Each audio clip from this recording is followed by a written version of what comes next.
Ang mga fundamentalist, nito mao ang ilang pagtutungod lang sa ilang pagbasa, gidawat ilang pagtutungod sa ilang pagbasa, pagka man nag-act sila, tungod lang kay ilahang nabasa. Ang simbahang katolika, dili.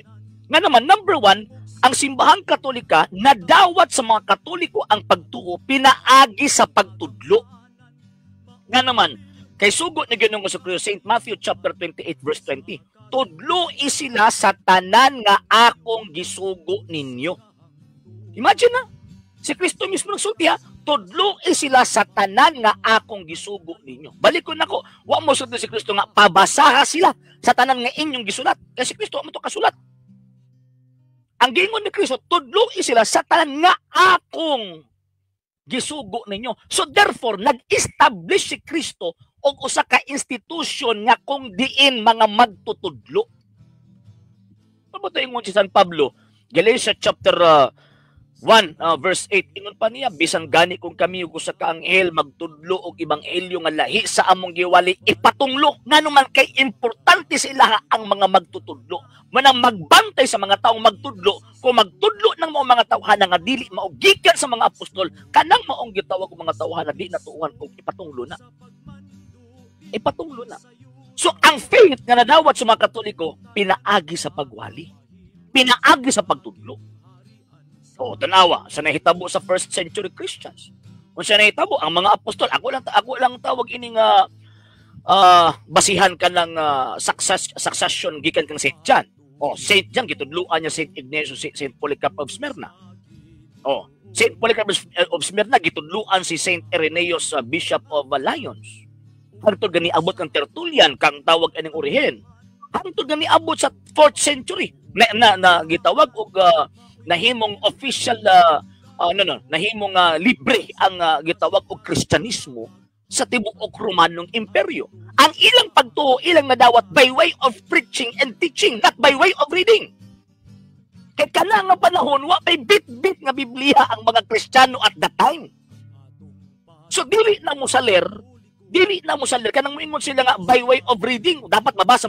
No. Kay dili na mo ay practice sa mga Kristiyano for the first 300 years. Ana mga sir ug mga ma'am. Di ba? Kay sumala pa San Pablo, Romans chapter 10 verse 14 to 15, unsa man ang pagdawat sa pagtuo kung walay magwali? Unsaon man pagwali kung walay pinadala? So, buti pasabot na ay mga responsabling mga tao nga gipadala aron magtudlo. Wala kana ang mga pinadala gikan mismo sa mga apostol. Ang iyang way bugtong ang kutay magikan gid mismo sa mga apostol. Mao na gidawat sa mga Katoliko. Muna sa diyang ni abot ang mga Kristiyano sa Pilipinas, for example, sa panahon ni Fernando de Magallanes, si Padre Pedro Valderrama. Pag abot ni Padre Pedro Valderrama, wala nang ipabasa niya ang Biblia ang mga tao. O sa ilang gihimo, ilahang gikatikized, ilahang gitagaan o catechism. Pagkahumana na ilang gituluan o nadawat sila, nadawat nila ang gitawag og pagtuo. Gibautismuhan sila. Diba? Kunya kanya nga panahon nga miabot ang Kristyanismo sa Pilipinas, dili pa nga nakadagan ang Biblia kay kanya nga panahon isa lang ka printing press at the time ang existido. O kana nga printing press mautong kang Johann Gutenberg diya sa Germany. So ingon ana mga sir ug mga ma'am. So dili kanang but-but man gud nang mingon sa lang nadawat ang pagtuo by way of kanang reading no. Dili na mao kay ang pagtuo na dawat pinaagi sa pagtudlo. Muna ang mga Katoliko mo na dawat nila pinaagi sa pagtudlo, tudluan sa mga pari, tudluan sa mga misyonero nga mao ning pagtuo na to. Mabato atong i-profess ang atong pagtuo. I believe in God, the Father Almighty, Creator of heaven and earth, and in Jesus Christ, His Son, our Lord. Muna, wag gingon nga atong basahon ang atong pagtuo. No.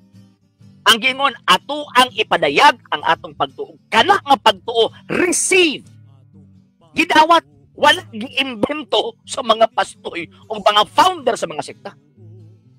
Kaya nga pa ni Kristo, tudlo sila sa tanan nga akong gitudlo ninyo. So ang gihimo lang sa mga disipulos, ang gihimo lang sa mga nisulod, mihimo silang formula para mas daling masabtan ang pagtuong gitudlo nga nadawat from the time of the apostles. Yun na mga sir.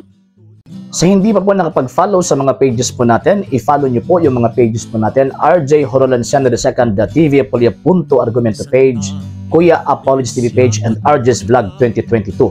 And pwede rin po kayo mag-send po dyan ng Facebook stars. And also, sa ating po mga channels, sa hindi po nakapag-subscribe, subscribe po ninyo yung mga channels natin, Dalay Catholic, Apologies International Official, RJ Sano II TV, Kuya Apologies TV, and Barrio Kawayan Religious Forum.